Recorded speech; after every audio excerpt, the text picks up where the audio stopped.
Welcome back, ladies and DeGents, to another fun-filled episode of the Distinguished DeGents podcast, your one in many homes of degenerate gambling. I am one half of the Distinguished DeGents podcast. I'm Steve. Big Bucks a beta, and big bucks in quotations, because big bucks was what I lost last week on every single pick, every single bet I made. Went pretty much fucking over, so hopefully you guys just ignore all my picks and pick the other side and just ignore what I say. Or you can listen to the other guy who is on my right. It's the one and only Jason Money Mansman. Mansman, happy Thanksgiving weekend to you, bud. Hope your picks went a lot better than mine. Here's what I'll say. I didn't have a great week last week, but oh me, oh my, has Thanksgiving and Black Friday been just the shot in the arm I needed. Yeah, I've rebounded a lot better on Black Friday. It's been a dog week so far. All four dogs winning and covering outright. Out of the four, I would say between the Lions, the Chiefs, the Eagles, and then the Ravens, what was the most disappointing? What was the most surprising to you? I gotta say, the most disappointing had to be Detroit for me. I thought Detroit was better. And I really thought that in Detroit, that would be the revenge game. That was the one game that I sort of didn't have perfect. I thought Detroit was going to be better. And they let Jordan Love go up and down the field in a way that I haven't seen in many weeks. So that was the most disappointing performance for me, because I thought Detroit was better. And now they look up and they're in deep trouble in the NFC. Yeah, they are. I think 4 touchdowns for Mr. Love yesterday in Detroit. Most disappointing and shocking for me, both in the same. Lamar Jackson, primetime Lamar, laid the biggest possible fucking egg on Thanksgiving.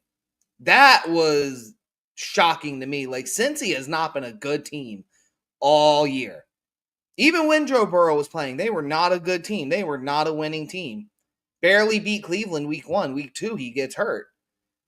And Joe Burrow just walks into M&T, lays down his pipe, and then just walks out with a turkey leg. Like, it was fucking nothing. Yeah, no Maryland crab, but he did get the turkey leg. He did get the turkey leg. And I don't the fucking turnovers, man. That's what really was more disappointing. Like, it was shocking the Ravens lost. But it's Joe Burrow, so you're like, okay, maybe it's a divisional game. It's not impossible. Just the constant turnovers, mistakes, letting the ball go. Just that I did not see coming. That was brutal. But yeah, they got Cincy plus 7. Yeah, when you had Cincy plus 7, that was a no sweat. Yeah. And speaking of, I know I owed you a little bit of an update. I had a couple early exit parlays due to Amon-Ra St. Brown. All came in. I basically broke even. So we're going into week 13 for Sunday. Basically, I'm pushing the chips all in on a bunch of sides. We're gonna pray it hits, or I'm gonna have to reload, and it's gonna be a bad day. Nothing wrong with that. All year. It'll be the first time I've had to reload all year. Anything else you want to get into before we go through the remaining 12 for week 13? No, I'll save a comment that I have. It involves my team, of course, but I'll save it for that game. Fair enough.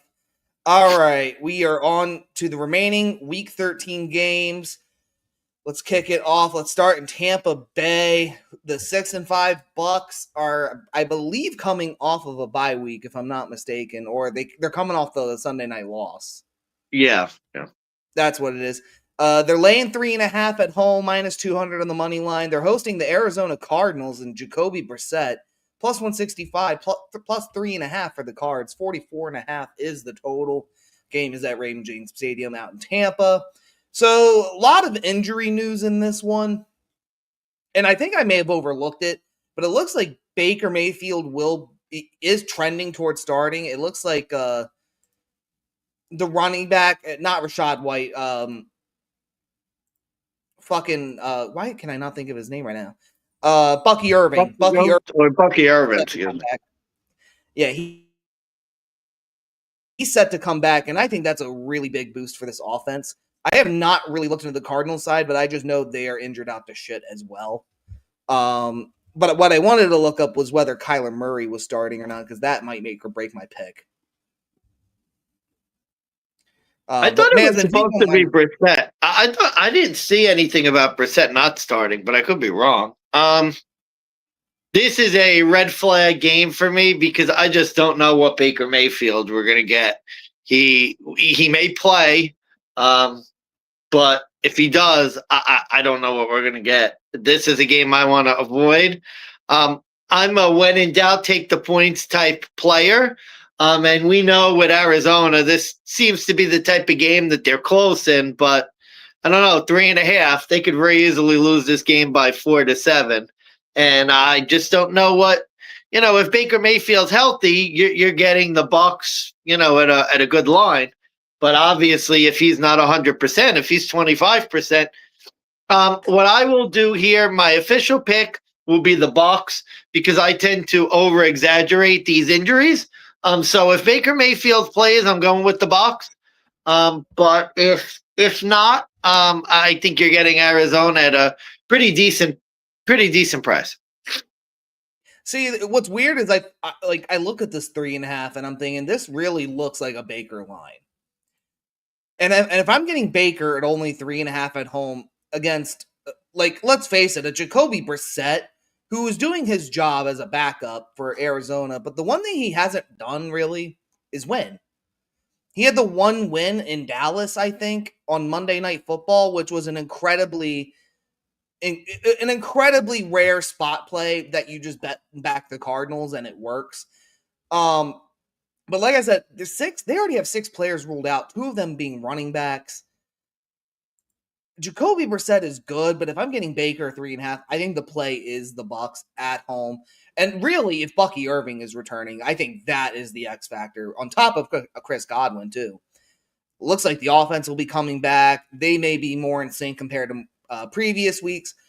The Baker injury, it is concerning, but between Rachaad White and Bucky Irving, they could win this game. Just the 2 of them, in my opinion, against this Arizona defense, who was looking good through the air, but as far as the run game, I don't know if I've really been too impressed.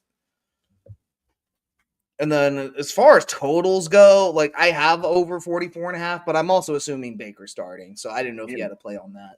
I think over if Baker plays. I don't see this being 17-6. If Baker plays and the Bucs win, they're going to score. Fair enough. So we're both on the Tampa Bay Bucs pending Baker Mayfield starting for the contest. We'll go ahead and move on to the next game. We're going to MetLife Stadium, Mansman, East Rutherford, New Jersey, for the Jersey Jets, the 2-9 Jets, coming off of a loss to the Ravens the previous week, I want to say. And then they're hosting the NFC South Atlanta Falcons, who are currently 4-7, led by a Kirk Cousins. And they are 2.5-point non-conference road favorites at -115, -150 on the money line, +125 for the Jets. 39 is the total. I didn't originally know what to make of this game. I heard a really big sharp is laying a lot of money on the Jets this week. And basically his whole premise is that the only thing Atlanta can do is run the ball effectively. But the Jets have a really good rush defense, and we've seen this before. And if Kirko has to throw it through the air, we've seen that before, and this looks like a prime upset spot. But I did my own research, and I looked at the spots. Jets are not really good here. 2-7 ATS at home against the NFC. They have failed to cover 6 straight. They are 2-6 ATS, 1-7 as home underdogs against the NFC, going back to 2020. The flip side, though, you look at this, the Falcons, 5-1 straight up versus the Jets, going all the way back to 2005. Kirk Cousins in this spot, of all the quarterbacks, He has won 4 of his last 5 as a non-conference starting quarterback. Falcons, I think, were a little bit like above 500. I think I lost that number. But this year, like, I mean, just going back to my trends that I've been tracking all year, non-conference road favorites. At the end of week 12, it was 14-5 ATS, 15-4 straight up.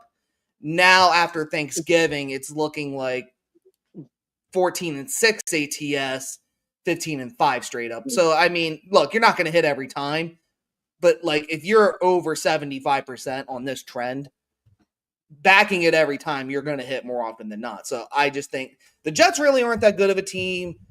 I know Tyrod Taylor gets a lot of hype as covering as a home dog, but I didn't really see anything impressive in that loss against the Ravens, even though they got the back door. But I think that was more telling on them than it really was the Jets. So I'm going to go with, I guess, fade the sharps on this. I'm going to go with Atlanta.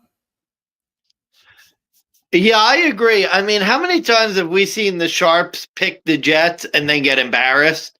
I've seen that one too many times. And Atlanta's technically not dead. They can't beat Carolina, which is part of the problem, but Panthers aren't that great. Tampa's not that great. They haven't hit the Dream Crusher yet. And I don't know, isn't this a game where Kirko Cousins performs a little bit and then Jets fans lament the fact that they could have had Kirko Cousins back in the day? I don't know. In a game like this, 2 bad teams, I would think Bijan Robinson's probably going to be the best player on the field. I'm not thrilled about this game, but I think it's Falcons or nothing for me. I don't want the Jets as less than a field goal dogs. We forget that this team isn't very good. They did cover the 13. I think they covered the 13.5 last week, just barely. But it literally ended on 13. Let's be honest. I picked the Ravens. Let's be honest. They just lost by 13 to a Ravens team that got blasted Thursday night against the Bengals. So I'm not running to the window to bet the Jets as a small underdog in this game. And I like your trend. So I agree with you. I think Atlanta's the right side here. And let's be fair, too. I mean, the Falcons did just win last week with Kirko. They beat the Saints. Are the Jets really much better or worse than the Saints? I don't really see a difference with that. So the 2.5 seems right. Total play was interesting. I saw the 39. I'm hitting the under on that one because I do think the Jets defense will be able to pick off Kirk. I do think they'll be able to hold them in check. I just don't have faith in this Jets offense to be able to keep pace or outscore them, like, weirdly enough. So I'm going under and I'm going Atlanta. Yeah, no, I'm there with you. I think it's Atlanta or nothing for me. Very well. Game number 3, 1 o'clock Eastern Standard Time. It is the Indianapolis Colts at Lucas Oil Stadium. They are coming off the loss in overtime to Kansas City. They are now laying 3 at home, hosting their division rival, the Houston Texans. And I have an extra number in there, but the Colts are minus 170. The Texans are plus 145. 44 is the total. Mansman, I don't know if you checked the flow chart on this game, and if you have, please let us know what the play is. No, I didn't get a chance to check the flow chart, which is annoying because I feel like this is a flow chart game. Is this a flow chart game for the Colts? Because I feel like you've checked the flow chart. It is a flow chart for the Houston Texans. Flow chart for the Texans in recent bias times. Here's where I'm struggling with this game. So Davis Mills has played pretty competent football. DJ Stroud is coming back this week. Houston's been winning games with Davis Mills. Their offensive line has actually improved quite a bit from the beginning of the year. If their offensive line plays the way that they have recently, I think it's a no-brainer. My only concern is CJ Stroud a little rusty coming off the concussion, in which case, I think the Colts have a chance. This was a tough one. I kind of grappled with it because I didn't have access to the flow chart. It was kind of a sort of, this was a gut week handicap for me. But I think putting aside the sort of recent flow chart, that Texans defense is really good. We saw it against Buffalo, and I think any game is going to be low scoring. This feels like a low scoring game to me. I think Houston probably needs the game like blood. Otherwise, they're in trouble. Yeah, I think I'm going to have to go with Houston plus the 3 here. I just see this being a really close game. And Houston's defense is really good. Yeah. So flow chart real quick. So recent bias. I'm going only back to 2022. Texans 4-1-1 straight up against the Colts. So basically, even with the Davis Mills year, so literally post Deshaun Watson, the Texans finally learned how to beat the Colts. With that said, you kind of mentioned the defense. That's going to be my key to this handicap. And I'm making this my dog of the week. Give me the Houston Texans 45. We talked the betting. I don't know if we talked about this before in the past either.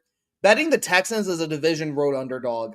Now, earlier this year, they did lose 10-17 against the Jags. This is a long-term winning trend, though. 9-3 ATS going back to 2020 for this Houston Texans team. As a division road underdog in that same span, 8-4 straight up. So literally like one time they didn't win, but they did cover as an underdog. But usually if they cover, they're winning outright. In that same time span, this Colts team, division home favorite, they're only 4-8 ATS. But oddly enough, they're 8-4 straight up. But looking deeper, Ryan just owns this Colts team for whatever reason.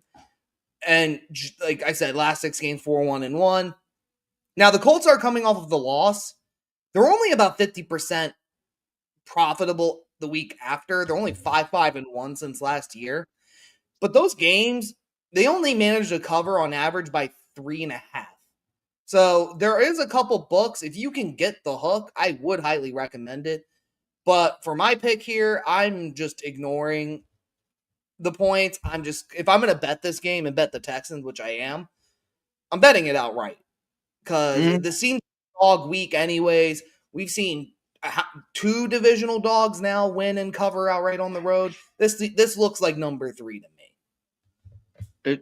Texans, I think, are one of the most dangerous teams in the AFC because of their defense. They are becoming the dark horse of the AFC. The team nobody wants to play if they make the playoffs. I can't agree with you any more than that. And I mean, I watched Denver go up against this team with Davis Mills and how bad literally Denver only won because our defense gave Davis Mills slightly more trouble than the Texans defense gave ours. But I would not want to play that game ever again, even if I was the Broncos. And honestly, most of the AFC, you saw what they did to the Bills. Yeah. That was concerning. And I wanted to throw this out there too. So the winning team coming off Thursday Night Football, ATS, they don't really do well. They're only 4-7, but they're 6-5 straight up. So like they do tend to like enjoy the rest, but like for whatever reason, sometimes it doesn't come in handy. I just think looking at the spot, this Texans defense should give Daniel Jones problems. They should be able to stop Jonathan Taylor, and I could see Daniel Jones 2 picks, a fumble. So I'm high on this Texans team this week. So dog of the week there. And as far as over-unders, actually, I have this as an overplay. And again, just looking at the flow chart situation, it's tough. I will say, like, I wanted to do 44, but like they tend to actually play pace and go neck and neck. Looking at the last few here, 2023 was the last game they played earlier in October. 27-29, 23-19, 31-20, 32-31. The tie was 20-20. So you could play the under 44 if you're really feeling like defense will be the key. I think CJ Stroud coming off the extra rest, we're going to see him make some moves. We'll see, though. Yeah, I think if you like the Texans, you got to feel it's an under game just because I don't see Indianapolis scoring much. And like you said, there could be – I guess the one question will be Daniel Jones, pick 6, fumble for a touchdown, short field, something like that. But I see if Houston's going to win, I see it being 19-6, 22-10, something in that range. Yeah, and then I just wanted to look at this real quick. Daniel Jones interceptions only minus 125 right now.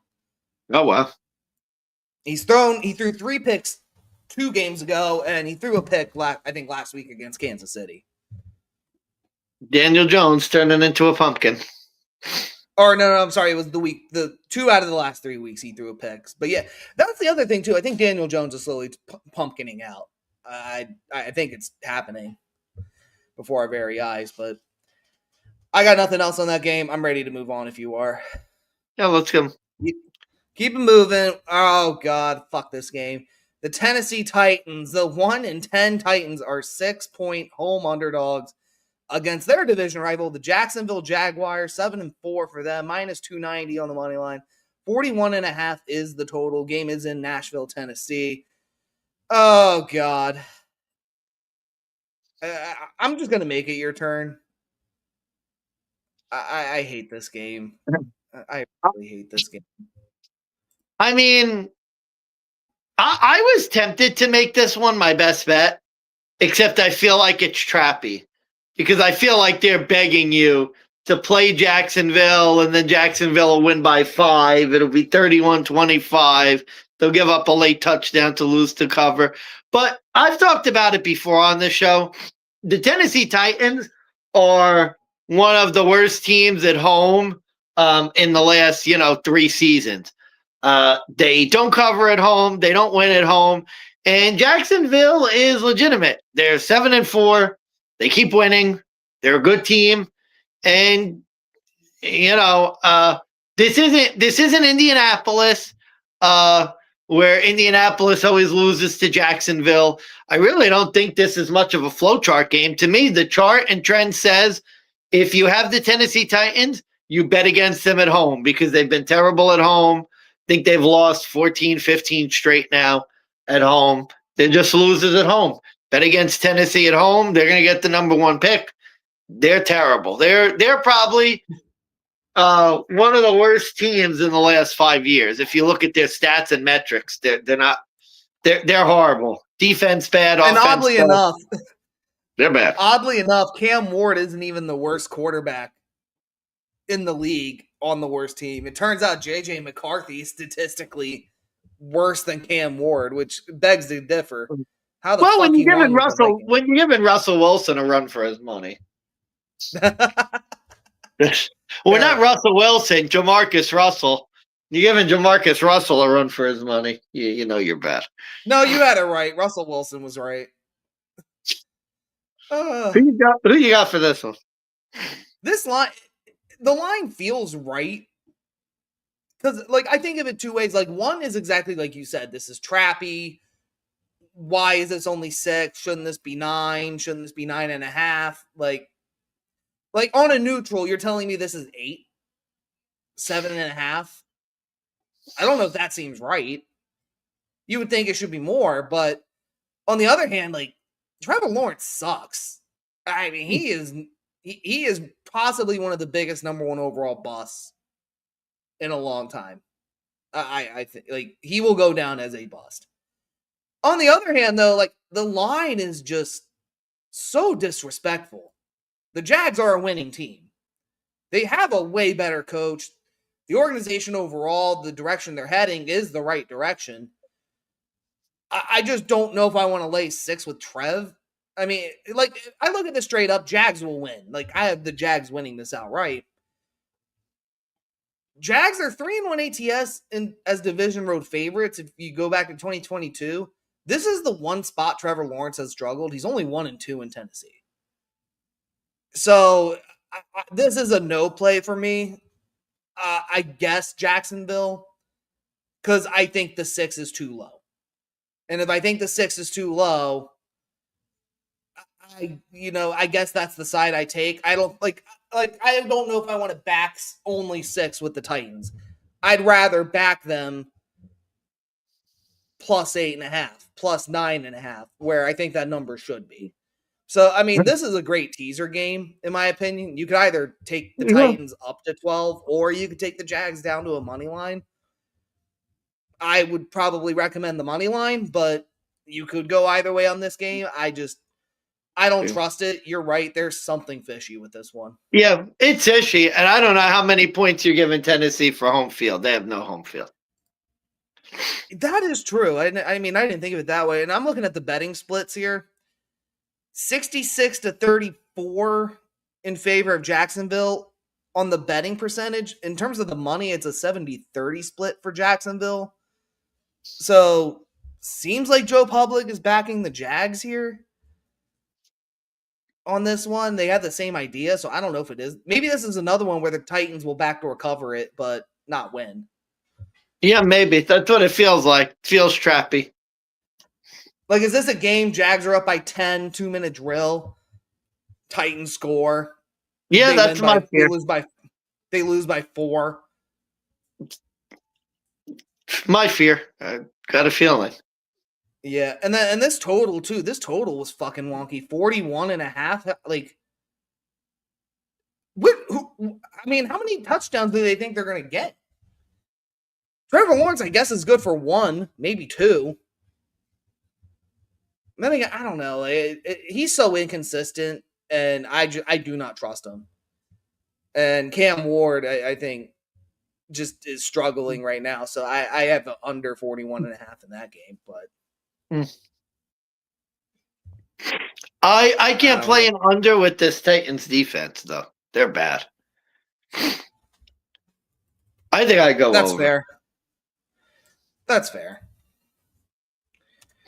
All right, moving on. Let's go with the Carolina Panthers. They are coming off the Monday Night Football loss to the San Francisco 49ers. They are now going all the way back home to take on the LA Rams, who are a 10-point favorite, minus 575. 45 is the total out in Charlotte, North Carolina. Bryce Young, you are a bust. You are a failure. You will be replaced. This is going to be my best bet. I'm going to take the LA Rams minus 10. Killer whale, orca. Going back to the well per se, but it's a trend I've been noticing all year. I've been backing it, and it's been printing me money. And I didn't do it last week when I knew I should have. And if I had, I wouldn't have completely lost my freaking head in my shirt, but I didn't do it. Fade the team coming off of Monday night who loses. This year alone, losing teams off Monday night, 3-9-1 ATS, 4-9 straight up. These teams just struggle the week after with the short rest. Usually it's because they get an opponent that's a step up in class, which is what this LA Rams team is. And I don't know, like normally I'd love to fade Stafford in the weather around this time of year, but he's going to Carolina. Like it's going to be, I think, in like the 50s or 60s. No real inclement weather there. Stafford, I think Stafford right now is like in contention for MVP. Bryce Young is a 500 quarterback who is fighting for his job still. Rams have Devontae Adams. The Panthers don't. And I think finally, like I see this Panthers as a sputtering team. They're going to be close to auto fade by Christmas, in my opinion. And this injury report, they had 2 offensive linemen out, 2 linebackers out, J.C. Horn out, Panthers starting safety suspended because he punched a guy in the dick. That was bad. I just see this Rams team having a field day here in Carolina. But it wouldn't shock me if the Rams keep it close. I've seen this before. But I just think with the injuries, with that suspension, I don't know what defense Jairo Ever is going to scheme up for, like Sean McVay, who's just, God, like you watched this Rams offense last week with the God, they just dominate. And they didn't even take their foot off the pedal. They just fucking kept it going. I just see it happening again here in this spot. So I'm taking the Rams, best bet. Wow, so looks like we're going heads up. This is my fade of the week. Give me the Carolina Panthers coming off the loss. Fitting week to do it. And I've taken Carolina in some big spots. If you remember, I took them against Green Bay as massive underdogs. And this is a pure just spot play. And you mentioned it in your handicap, and you're exactly right. LA Rams, best team in the NFC, 1 o'clock game, East Coast, West Coast to East Coast, after a holiday. Boy, this game just feels like one that's going to end, LA winning by 8. I don't think Carolina's going to win, but I do think the Rams are going to come out a little sloppy. We know that Carolina plays tough coming off of losses. This has been a bounce back team. I do think the Rams are the best team in the NFC. I do think the Rams will win. I just think Carolina is going to find a way to get the late touchdown, the late score to make it an 8-point game, a 9-point game. I think it's going to be close, but if you're going to do a fade of the week, what is a better fade than fading the best team in the NFC? Maybe the best team in football, to be quite honest with you. Although I'll tell you what, you can make the case that the Bears are right up there. I hate to say it. They're sneaking up. I got to say, they are sneaking. But yeah, so fade of the week. I'm fading the Rams. You're fading the public too. Rams are getting 64% of the bets, 69% of the money. Oh, even better. Fighting Barney. Fighting Barney. Yeah. Going against Barney. I just my only problem with your handicap, and this is just the way I personally see the game going, you're basically betting on a Stafford dud, which could happen, or you're betting on Bryce Young keeping up in a shootout with this offense. And last week, I watched this Panthers team pick off Brock Purdy 4 times, and I watched Bryce Young do nothing with it. I don't know why we're going to think that. And I think the Rams are better than the Niners. They're definitely healthier than the Niners, that's for sure. And I just don't know, okay, say Matt Stafford turns the ball over 3 times. What's Bryce Young going to do with it? What are they going to do against this Rams defense? Different team at home, though. They have been better at home. I mean, true, but who's going to cover Puka Nacua and Devontae Adams and whoever their tight end is now, Ferguson? Who's going to cover Kyron Williams? That's been my whole thing with this Rams team all year. Their weapons are they're so far and so many. No, I get where you're coming from. It's a fade of the week. That's what it should be. Fading the best team. You don't make a lot of money fading the best team, but that's what, you want to be sharp. That's what you got to do sometimes. Fair enough. All right. Let's move it on. All right. We're going to Miami, Hard Rock Stadium. It's the New Orleans Saints.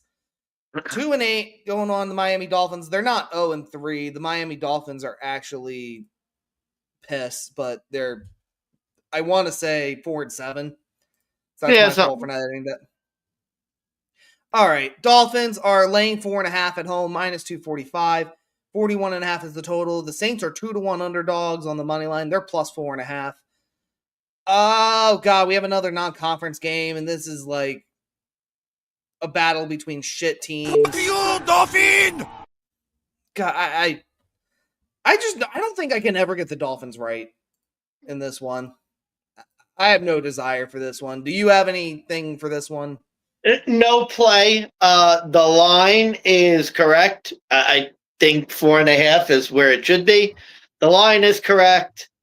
Normally Miami at home has the advantage in these types of games, but you never know what you're going to get really from Miami. Definitely a no play for me.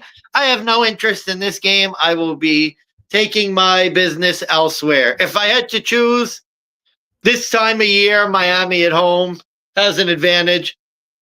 I guess they're maybe a little better than New Orleans, but I don't know. Yeah. This could be a 24-20 game and you lose. Do you want to back the Saints ever? I don't ever want to back them. I backed them last week, and that was a mistake. I don't want to ever do that again. I don't like that they're on the road. I don't like that they're on the road against Miami, who's coming off of the bye. I think, if anything, maybe this is a second half play. Maybe Miami comes out a little cold. They come out like pretty dry, like, they come out slow, and then second half, by the time the weather kicks in, especially if the Saints are wearing all black on the road in that Miami humidity, it could wear them down. I could see Tua and Miami coming in and winning it late in the fourth. I actually really like your handicap. If the Saints come out in their black uniforms, bet Miami. There you go. We'll leave it at that. I guess under 41.5. I'll go under. The line both lines feel about right. Yeah, I'm gonna switch that out real quick. Just on my sheet. All right, and we are on to, I think, the final 1:00 game for Sunday. I've heard a lot of interest in this game. I'm interested to get your 2 cents. The Cleveland Browns and Shedeur Sanders are hosting the San Francisco 49ers, who are coming off the Monday Night Football win. And the Niners are 5.5-point non-conference road favorites. Minus 250 on the money line for them, plus 205 for the Brownies. 35 is the low total. I will give you a brief weather report in case you haven't looked it up. It is going to be low 30s, cold and rainy, and there is a current gale warning for 20 to 30 mile an hour winds. Oh boy. Wow. Wow. I guess it's my turn, right? Is it my turn? It is. My turn. So this is a tough one because normally I would say these are the types of games. The Browns would be my dog of the week, 5.5 points, and you go with them. And this, by the way, this handicap has nothing to do with Shedeur Sanders. Here's my concern. Kyle Shanahan's a master at opening up the run game. And my only concern with Cleveland in this spot is, are they going to get outcoached? Is San Francisco going to put a run game plan in to defeat the Browns defense and find a way to open up the rushing lanes and get yardage? I think just based on the weather in and of itself, I think you just have to take the points in a game like this just because, it could be, 7-6 this game if there's a gale warning and it's raining. We saw that Purdy will definitely put the ball on the ground. He's not afraid to do that. So I think based on the numbers, I think you'd have to take Cleveland. But I would say be very careful because I think my thought is going to be that people are going to be rushing to bet Cleveland in this game. And I'm telling you, Shanahan's a good coach. He's good going West Coast to East Coast. And I would not put it past San Francisco to come up with a good game plan. And if San Francisco gets up early in this game, I would fade the shit out of the Brownies because I do not think Shedeur Sanders is going to lead a comeback in, 30 mile an hour winds and, heavy rain. Yeah, I hear there's a lot of sharps on this one. They're siding with Cleveland. I will give them Browns this credit. They're 4-0 ATS at home. Now, if you actually type in what's their ATS record at home, it'll come up 4-1, but that one loss was actually overseas when they played Minnesota on a neutral field. And they were designated home team. In Cleveland, they're 4-0 ATS. I will give them that credit. Here's what I'm going to say about Shedeur Sanders. I hate his cocky attitude.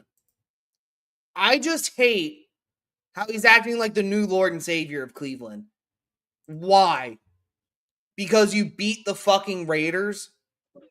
You beat fucking Chip Kelly and got him fired? I think Kennesaw State could have walked into the Allegiant Stadium and beat the Raiders and gotten Chip Kelly fired. I think Appalachian State could walk in and get Chip Kelly fired. It's not that impressive. Shedeur, you were a 500 quarterback in college. There's a reason you dropped all the way to the 5th round. We actually still don't know the reason why Cleveland drafted you at all, quite honestly. It's clear Kevin Stefanski had no plans for you. You win one game, and you act like, of course, like I fucking was winning this. I'm the best thing from Cleveland. Like, I told you this was going to happen. I hate even more that I think I'm siding with the Sharps on this one, and I think I might have to take Cleveland plus 5.5. The Niners last week, man, they tried losing to the Panthers. Brock Purdy tried to give that game away, and that failed so bad. They ended up winning. Now they're going from West Coast to East Coast, and you're right, Shanahan he's a good coach. He will plan for it. But here's the thing. Like, last week, why did I fade the Niners and take the Panthers? Niners were coming off of a win. Now they're 2-12 ATS coming off of a win since 2024. And Cleveland's defense at home is just something that's real. I don't know what it is. I can't explain it. That Cleveland defense at home just performs so much better. And I think they're going to give Brock Purdy even more problems, especially if he can't throw in these wins. Especially if all he can do is hand it to Christian McCaffrey or do screen and bubble passes. I have a weird feeling this game's going to be a lot closer than we want it to be. Not that the Niners won't win. But again, I could see Shedeur down 2 scores. He'll break run 40 yards and get it in. That would not surprise me either. And again, 2-12 ATS off a win. Betting it up more often than, if I bet it every time, I win more often than not. So, unfortunately, give me Cleveland. I don't like the spot, though, because I hear what you're saying, and I think you're right. I think this Niners team, if they get up in the first half, any Cleveland bets are dead. And that's the concern. If Cleveland keeps it at least close, you have a shot. But I'm putting a lot of faith in the defense. It's not necessarily Shedeur. I want to make that clear. Yeah. No, it's Cleveland's defense or nothing. And I think the weather scares me. But like I said, I just trust San Fran more to deal with it. Fair enough. And then I think we had a total 36. Yeah, with the weather, I'm going under. Yeah. Oh, and by the way, Shedeur, just real quick, like you said, you beat the Raiders. Everybody beats the Raiders. They're no good. And no offense, I mean, he made what, 2 or 3 good throws. Like, don't get me wrong, he played okay. We won. I'm not ready to declare him the chosen one. I mean, I he made a couple good plays. Yay. Let's see what you do this week. Against a real defense. All right. 4 o'clock Eastern Standard Time, Seattle, Washington. The Seahawks are hosting the Minnesota Vikings. They are the biggest favorite on the card once again this week. They are an 11.5 point home favorite against J.J. McCarthy and this Minnesota Vikings team, who are 5.5 to 1 underdogs. Seahawks are minus 800. 41 is the total in Seattle. Jesus Christ. J.J. McCarthy, I cannot get a read on either. I don't know what it is. I bet him, he shits the bed. I don't bet him, he beats fucking Detroit. He beats Chicago. I don't know, man. I followed the history with these two teams going head to head. They always play close 1-score possession games like 90% of the time. Look, I would say this is what, I would look at you and be like, how do we handicap this? And I know what you're going to go. What does Big Dick Sam Darnold do against shit teams? Usually beats the shit out of them. Usually throws up 40. Well, I had that thought last week with Tennessee. Didn't really go to plan. He didn't do that. And I'm not going to admit Tennessee's a good team. So what does that make Minnesota? Are they really better than the Titans? I don't know if I have too much to say about that. McCarthy does look like ass, but the only reason I'm going to double down and take the Seattle team, Sam Darnold revenge spot. I think he knows the Vikings very well. He knows KOC. He knows Brian Flores' defense. I think he'll be able to overcome that challenge, and I think he'll be able to outperform and destroy this Vikings team. I am very hesitant, though, laying an 11.5 when they just got backdoored last week on the road, which is a spot that heavily favors them more compared to being at home. But I don't know if I want to bet on JJ in the elements either. I have concerns about that, but I'm doubling down. I haven't decided to martingale this one yet because I lost my Seattle bet last week. I might do it this week, though. Yeah. Well, I was not massive on Seattle last week, so I can't say I'm doubling down. But what I am doing is making this my best bet of the week. Really? Wow. Give me the Seattle Seahawks plus or minus the point. Killer whale, orca! So you have a wounded Vikings team with a struggling J.J. McCarthy, and you have the Sam Darnold revenge spot at home in Seattle. Buddy, this is going to be ugly. Remember what Seattle did to New Orleans earlier in the year? That's what I see this game being. I think, especially Seattle's defense, I think they're going to go to bat for Darnold, and they are going to bitch slap J.J. McCarthy. This is going to be ugly game. I think Seattle is going to win by 28. I would say they might get the over-under on their own. What is it, 41? They might get the over on their own. I see Seattle just killing Minnesota. This is the Sam Darnold revenge spot. The crowd's going to be hyped up. And I think it's going to be loud. I think even more so than Darnold, who I think is going to play well. I think this Seattle defense is going to – it wouldn't surprise me if to start the second half we see backup quarterback for the Vikings. Who? Oh, God, it's not even Commander Carson because he's hurt. Who is the backup? Yeah, it's some rookie guy I never heard of. I don't even remember the guy's name. But that's what I could see happening. I could see him getting benched like in the second half. I think it's going to be 28-0. Wait. Hold on. Max Brosmer to start against the Seattle Seahawks. Oh, okay. Yeah. Sure. Okay, Roku making his first. Oh, okay. Yeah. Make it my double best bet. Actually, this might be my best bet of the year. Forget best bet of the week. Best bet of the year. Seattle Seahawks. God. The line already jumped to 12.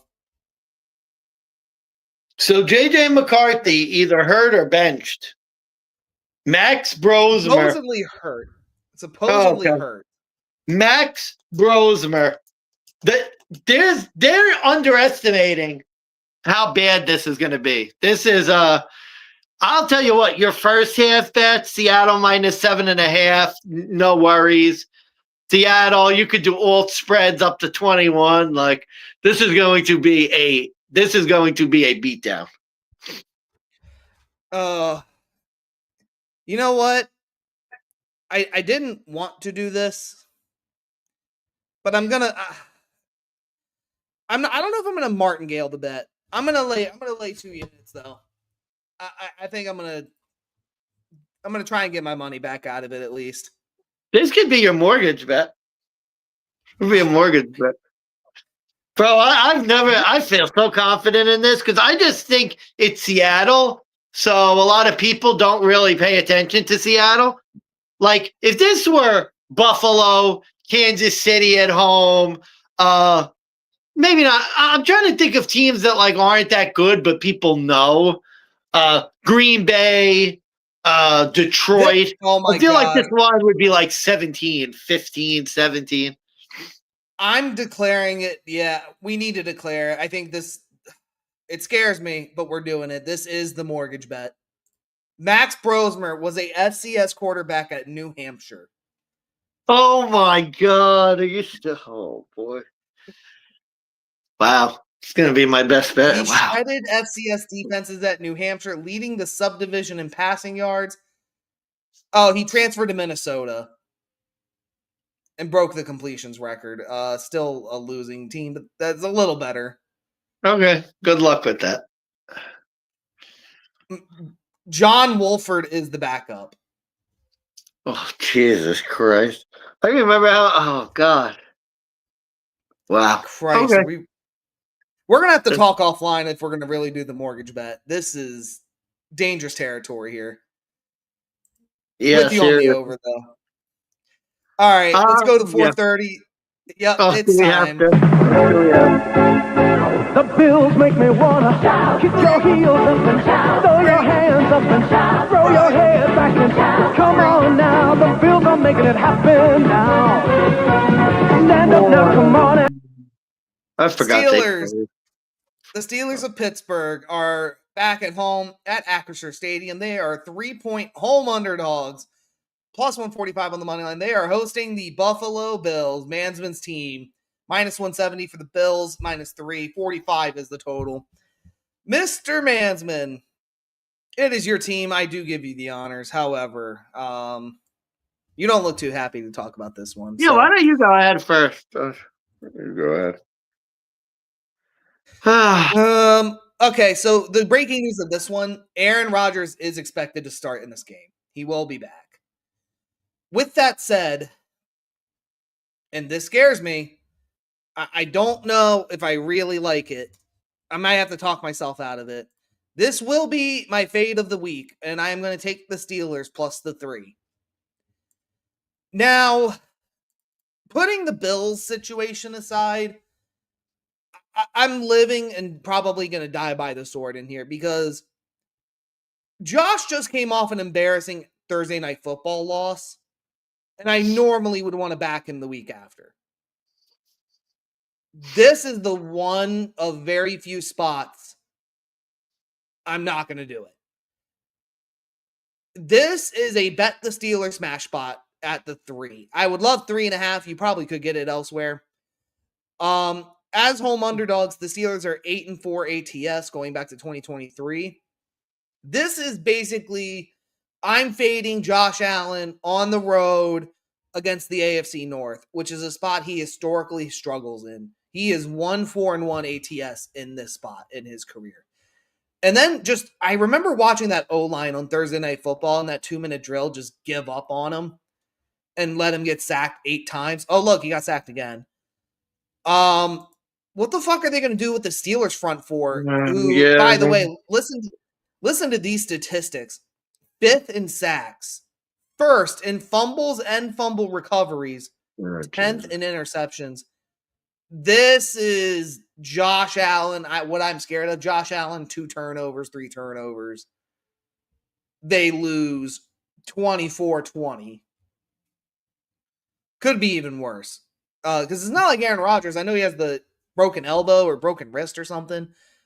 And I'm wondering what they're like. I don't know if they're just going to hand the ball off 2 times and then do a bubble screen every play. But I think even if you do that, are the Bills going to stop it? Or are they going to just run 2 high shell? Or are they just going to run 2 high shell safety every play? Why play man defense, against, a wide receiving core that struggles on man when you could just run zone every play? And this to me just seems like a game McDermott gets outcoached.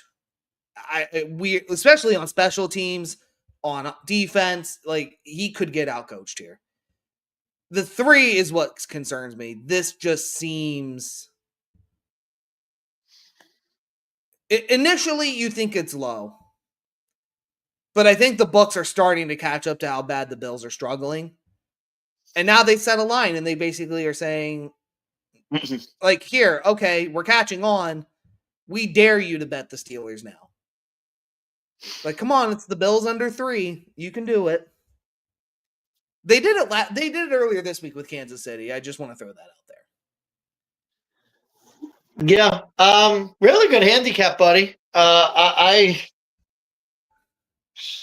don't know what to make of this game because it's funny. The Steelers, the way the Steelers have won in the games where they're really successful, they force a lot of turnovers.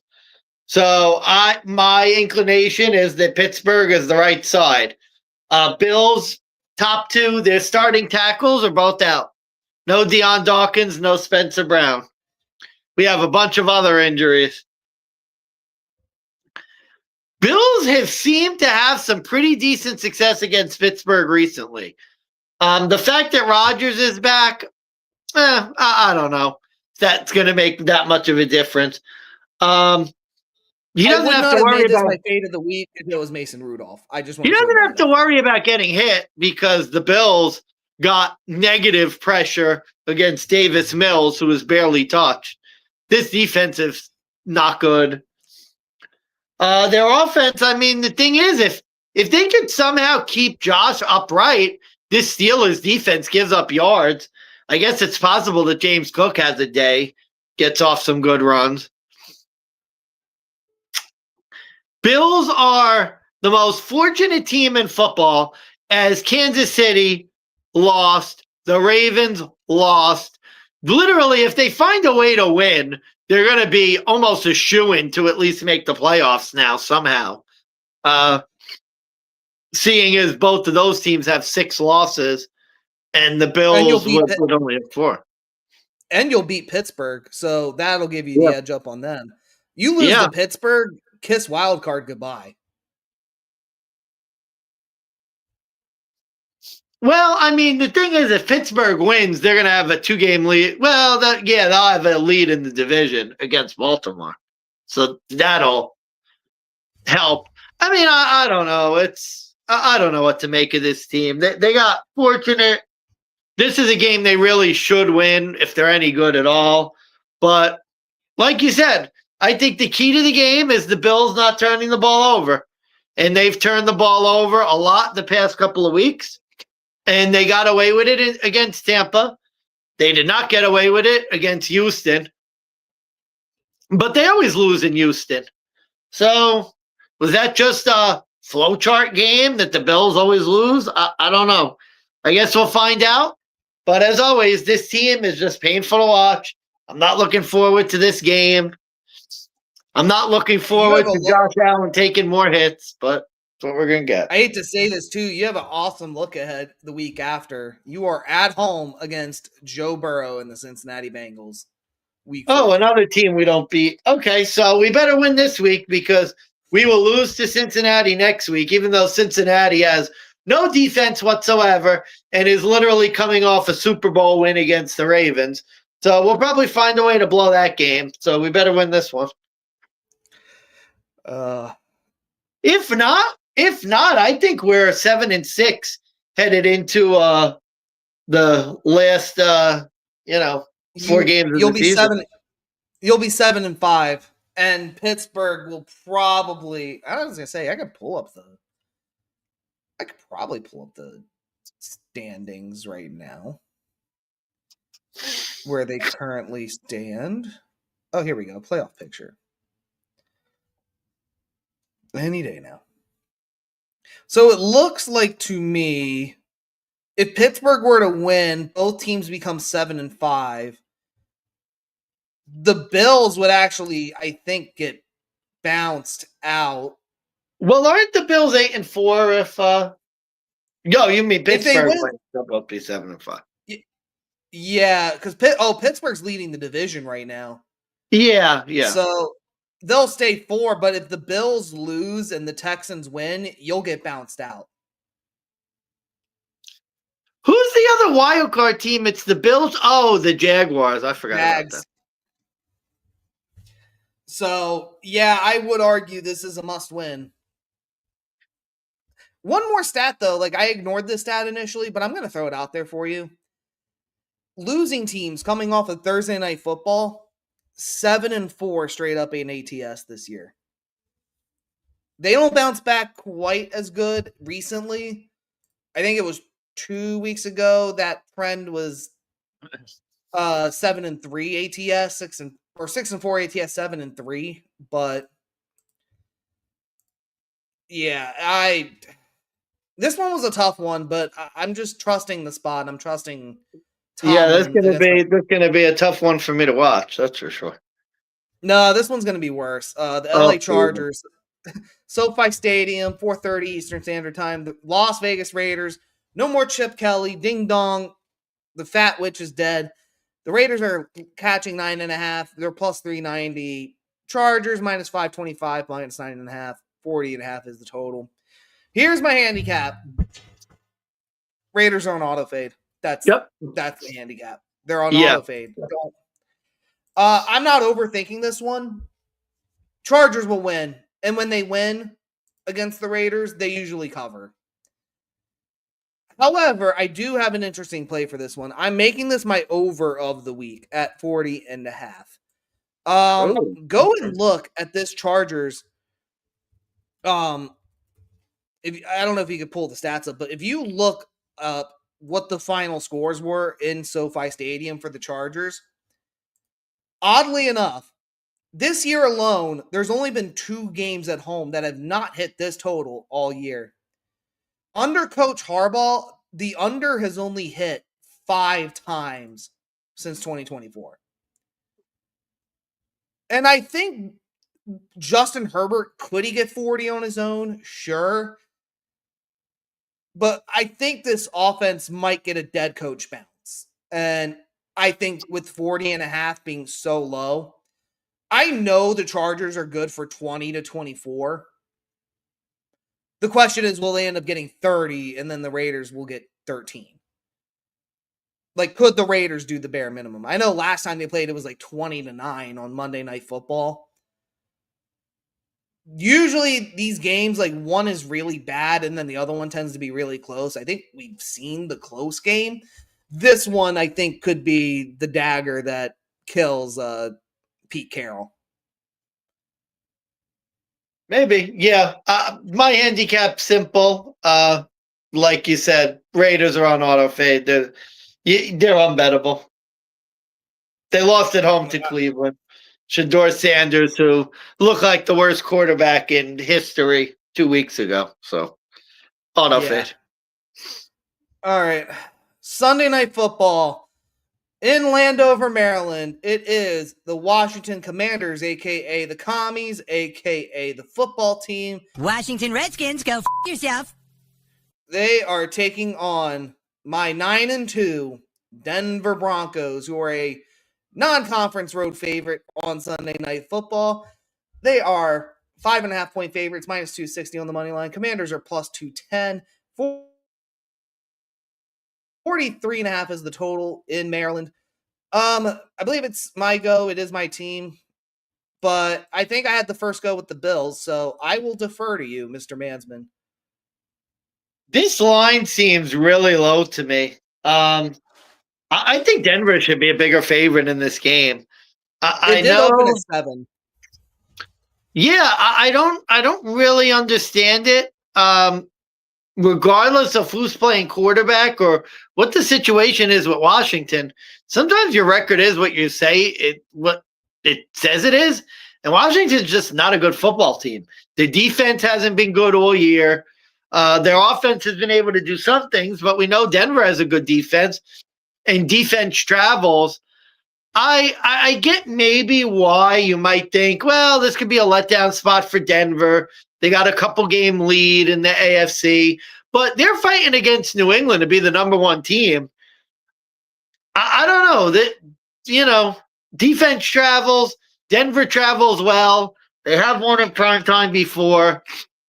I have no desire to back Washington as less than a touchdown underdog in really almost any game imaginable, but certainly not against the top team in the AFC. I think Denver, I know they've won some close games, but I think they find a way to get this done and keep the train moving. Yeah, look, before I go out and just say bet Denver, Washington sucks, bet Denver. And I got a lot of coworkers and friends that are Commanders fans, so I will be happier than a pig in pig shit if the Broncos win. Here's where I'm going to admit some faults in my logic. Denver, for whatever reason, seems to struggle in Washington, despite barely ever really playing there. In the last 10, going back to 92, they're only 5-5 straight up. But we have Bo Nix. Bo Nix is 7-1 straight up in ATS against the NFC. Denver on Sunday Night Football has been a very big pain point in Broncos history. Ever since Peyton Manning left, you may recall Denver on Sunday Night Football, you always want to fade them. They're 2-8 straight up. But Bo Nix has never played on Sunday Night Football yet. Can't hold that against him. Actually, Denver has not been on Sunday Night Football since Sean Payton came in.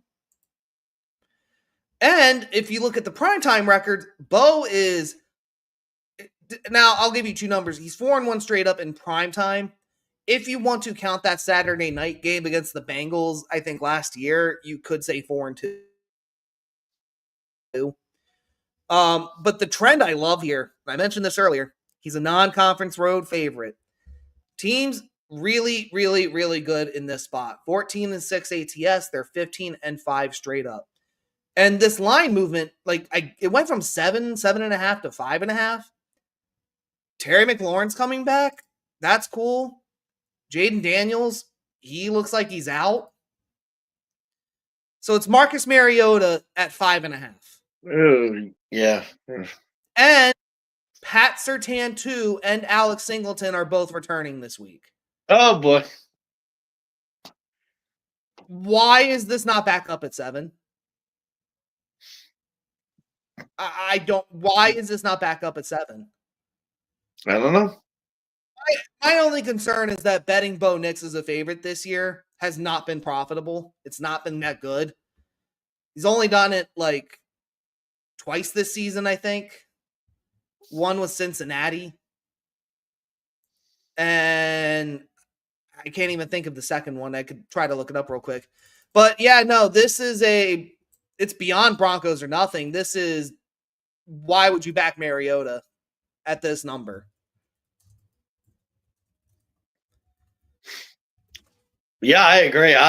This is a weird line to me. I don't understand it. I feel like Denver. They were at home against Dallas. That was the other cover we got. I feel like Denver should be a much bigger favorite in this game. I do too.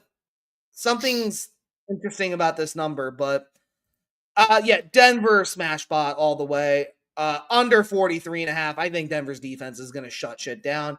And Bo Nix, he will probably struggle in the first half. He'll pick it up later in the second. Yeah, I got especially Mariota. Yeah. Yeah, I got this 24-10, something like that. Yeah, this feels like a 23-10 type game. All right. Final game. We're on to Monday Night Football. It's the New England Patriots at home in Gillette Stadium. They're taking on the New York Giants with Jackson Dart back in at quarterback. No longer Jameis Winston. Giants are 7-point non-conference road underdogs. Plus 275 on the money line, minus 350 for the Patriots. 46.5 is the total.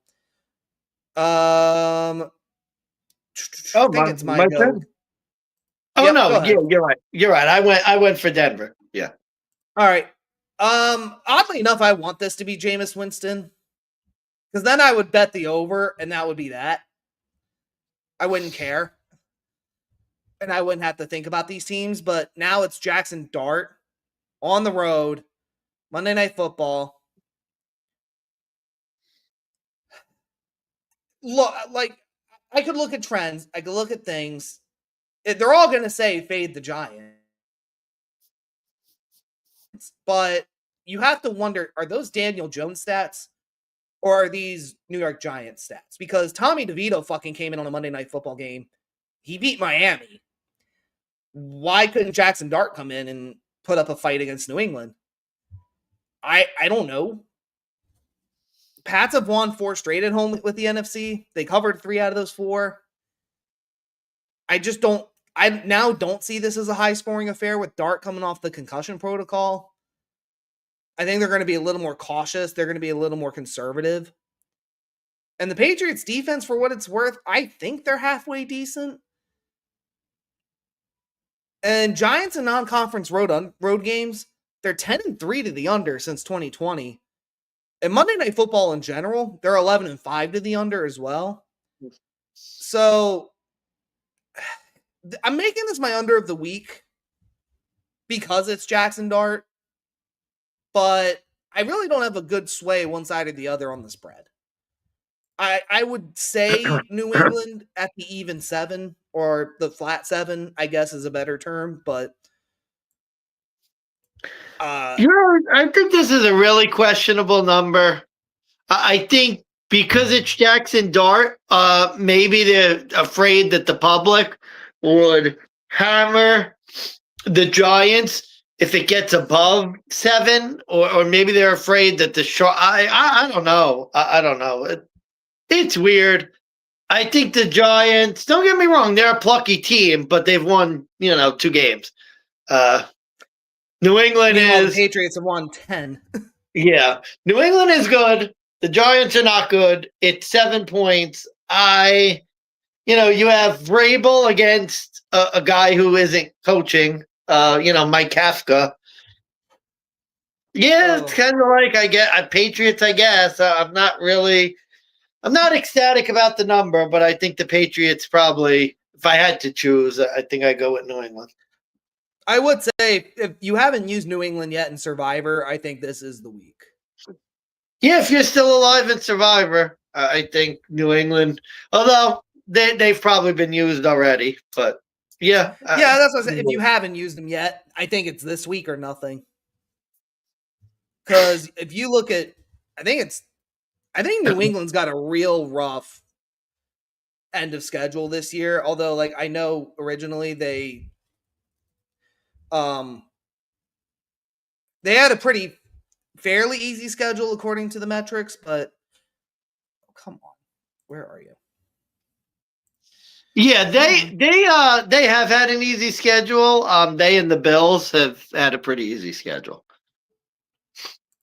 All right, here we go. So to end the season, they got Monday night with the Giants. They then host the Bills week 15, 1:00. That might be they could clinch the division next week. Yeah, so they have a week 14 bye. They then have to come home, host the Bills. They then go on the road to Baltimore. They're back on the road against the Jets, and then they host the Dolphins.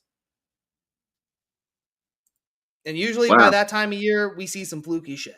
God, they play nobody. Jesus Christ. Good Lord. They just Tennessee they got the Giants. Fucking unbelievable. That's it though. We got through all 12. We have our best bets, and we have a mortgage bet this year that we're going to talk about. Yes. Yeah, I guess we do. All right. Give out our top 5 best bets, and then we'll see. Yeah. So best bet, mortgage bet, Seattle Seahawks minus 11.5, 12.5. I would really go. I don't know if there's a number high enough. My fade of the week, Carolina Panthers plus 10. I don't think I gave out a dog of the week. You sold me on Houston. I'm going to make Houston my dog of the week plus 3. So we have a double dog of the week. Yeah, with CJ Stroud returning. For my last 2, this is a tough one.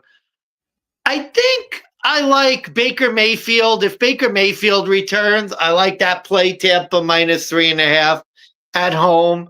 And then the last one, I'm going to go with your Denver Broncos Sunday Night Football. I think that line's too small. I'm going to go with Denver minus 5.5 to round out my top 5.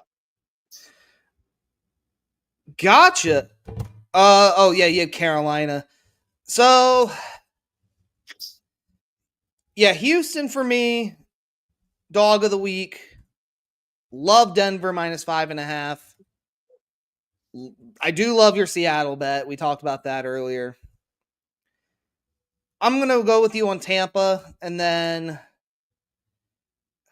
I guess I should, in theory, pick the Rams. They were my best bet. You're leaving out your best Yeah, bet I in your don't- top 12. Got him running scared. No, I was thinking about the Chargers, but I'm not going to do it. LA Rams -10. So we're just going to go heads up and see what happens. All right. We'll go heads up on that. Well, I guess that's it, buddy. Anything else? No, sir. Oh, my over-unders of the week. So my over of the week was over 40.5 in the LA Chargers Raiders game. Probably we'll do a parlay with Chargers money line or even Chargers with the spread. And I love the under of the week. I have under Monday Night Football for 46.5 in the Giants Patriots game. So those are my best bets. There's my top 5. I got nothing else, mansman. We will talk about the mortgage bet offline. I am Steve. Hopefully I don't lose any more big bucks, Abeda. Moneyman's been signing off. Happy Thanksgiving to everyone out there. And as always, go win that motherfucking money. Go win the motherfucking money. Have a good night.